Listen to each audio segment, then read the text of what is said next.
এই হাত দিস না কিন্তু ভেঙে যাবে। এই দাঁড়া তো, পতাকাটা বেঁকে গেছে, আগে ঠিক করে নি। এই জগন্নাথ ঠাকুরটা বাঁদিকে রাখ। না, জগন্নাথ ঠাকুর ডান দিকেই থাকে। বলছি বাঁদিকে রাখ, তুই বেশি জানিস। ঠিক আছে, তাহলে মাকেই জিজ্ঞাসা করে নি। মা, জগন্নাথ ঠাকুর কোন পাশে থাকে? বাঁদিক না ডান দিক? তোমার সামনে থেকে ডান দিকে।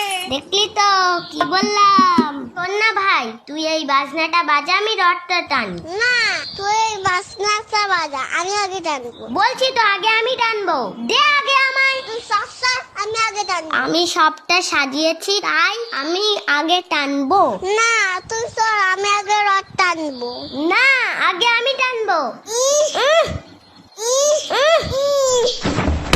এই যা, রথটা ভেঙে গেল। দিদি দিদি, তুই কাঁদিস না, আমি তো রথটা ঠিক করে দিচ্ছি, প্লিজ কাঁদিস না। এই দেখ, জয় জগন্নাথ।